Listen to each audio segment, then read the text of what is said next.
Welcome back to the Barnfine Audi TT's next update. Let's jump right in to do the fuel injector loom wiring tuck, followed by replacing the broken Coilpack plugs. Firstly, unhook the original plastic wiring loom holder from the fuel rail and remove the loom from it. You'll need to unplug all the injectors, the cam position sensor and knock sensor plugs first. The right side is held in with some electrical tape, and all you need to do is cut that to remove the plastic trim completely.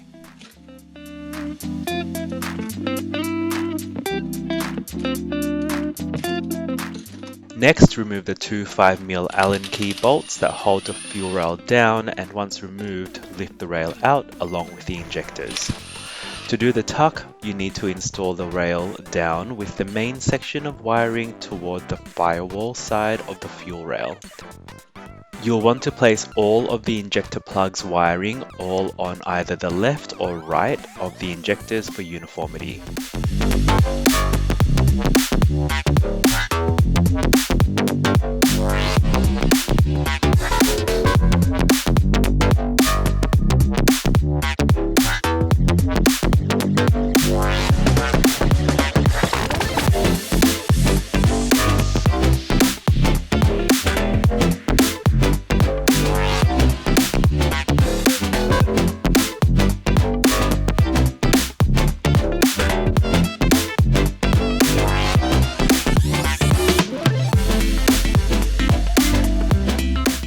Here you'll see how the plugs connect. Mine look a little bulky because I've got the two plastic brackets that pair the injectors. You can remove this too, but you'll have to cut them to do the full neaten tuck.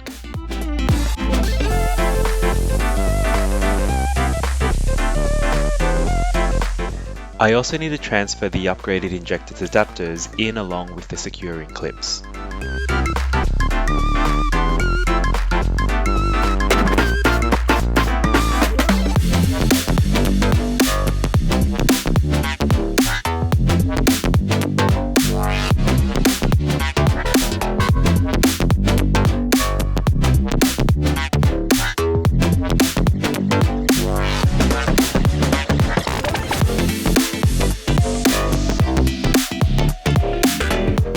Once the clips are in, I need to ensure they're seated properly and won't dislodge easily for a solid connection.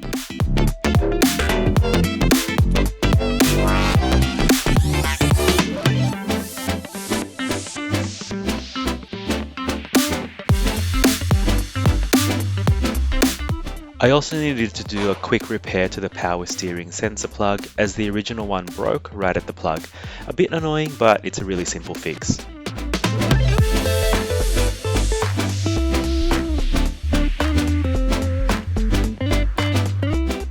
The next repair is the Coilpack plugs. These things are always broken unless someone has really taken care of their car and replaced them previously.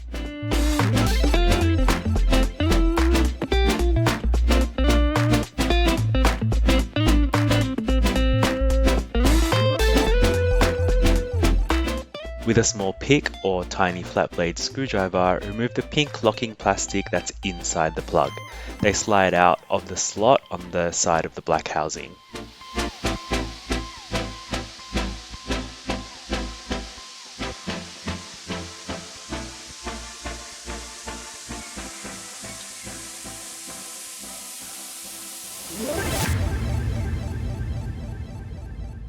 Once they're all removed, you want to get your depinning tool. I'll post a link in the description below and insert it all the way into the plug where you'll then be able to pull each wire end out.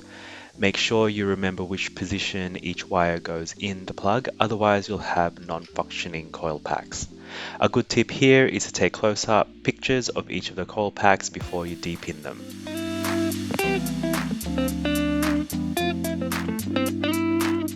Once you've got all of the wires out, install them into the replacement plug. You need to make sure they're inserted the correct orientation, otherwise they won't push in all the way.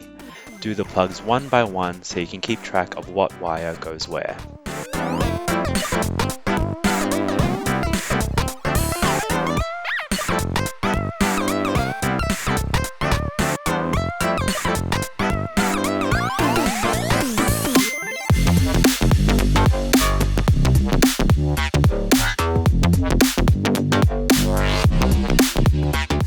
Sometimes the plugs will literally explode in your hands because they're so brittle. This is okay, just make sure you keep track of the wire positions and you'll be all good.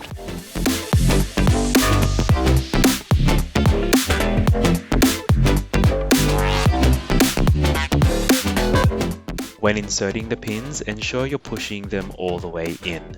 You'll hear and feel a soft click which lets you know the pin has engaged in the housing.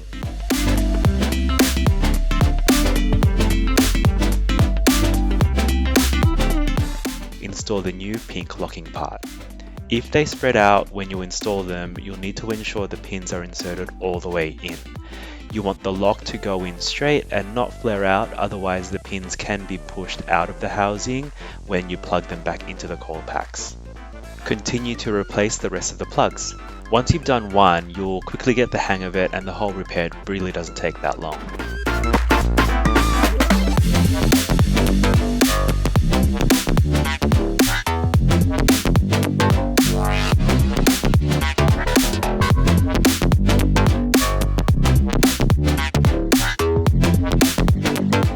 Once all of the plugs have been replaced, you'll be able to connect them to the Coilpacks and hear that lovely click when you push them together. Time to reconnect the battery and load up VCDS to check if there are any engine codes. I'm doing this to ensure everything's plugged in properly and there aren't any dodgy important components showing they're a short to plus or short to ground. This is an important step before turning the key and testing the engine for the first time. VCDS is showing a list of errors, but I'm expecting these ones as I've purposely left these components unplugged. I don't want the engine to run yet, just because I want to crank the engine to get oil circulating before running it. So this is actually looking pretty good. Okay, so let's jump in the car and see if it starts. Now I've cranked the engine a few times prior to this, but I just didn't capture it.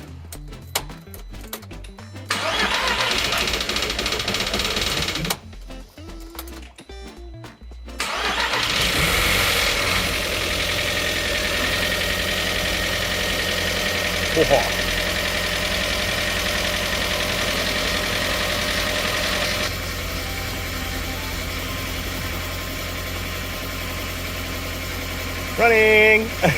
So this is pretty awesome and I'm so happy that the engine's now running, although the noises right now aren't the best, which means that I'll need to do some final checks, tighten up some exhaust nuts and bolts and put the radiator back on.